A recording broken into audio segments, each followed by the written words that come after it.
Tout en bas, au ras du sol, côtoyant les rigoles et le caniveau, le peuple, autrement dit les masses laborieuses qui sont nous, avec leur lot d'emmerdes quotidiens et qui croient encore à l'illusion de la démocratie et à la mascarade de l'élection.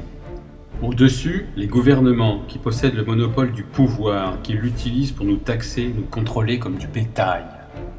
Au niveau supérieur, les grandes entreprises, les multinationales qui contrôlent les gouvernements et dirigent réellement le monde. Financement des campagnes et corruption de la classe dirigeante par le pouvoir de l'argent, pour leur seul profit. Sans elles, les politiques et les partis n'existeraient pas.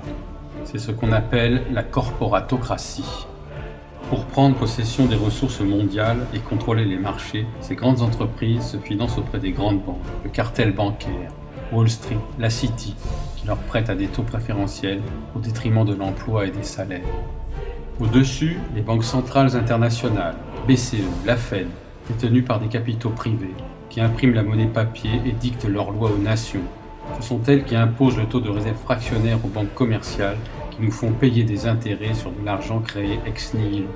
La BCE est totalement indépendante et a pour seule mission de réguler l'inflation. Et l'inflation se paye en chômage.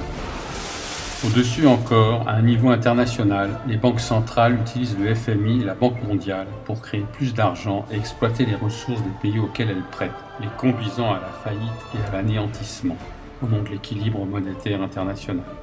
Sous prétexte de les sauver, elles imposent leurs lois, les lois du marché, pour le profit d'une petite élite sans scrupules, au détriment des peuples qu'elles saignent à blanc, avec le soutien des politiques et des médias subordonnés. À l'avant-dernier niveau, la Banque centrale des banques centrales, la BRI, la Banque des règlements internationaux, créée par les Rothschild, qui contrôle toutes les banques centrales internationales. Au dernier niveau, tout en haut, juste sous l'œil qui domine le monde, une petite élite oligarchique réduite aux seules familles des Rothschild, cartel bancaire, et des Rockefeller, complexe militaro-industriel, assises sur leur bon gros tas d'or et qui regardent sombrer les peuples dans une extrême pauvreté en se tapotant le bas du ventre avec la satisfaction du devoir accompli. Ils poussent des cris de félicité et de suffisance en tirant sur leurs bretelles. Pof, pof, bruit de la fumée du cigare au prix incalculable qui s'échappe de la bouche de ces hyènes insatiables des ténèbres.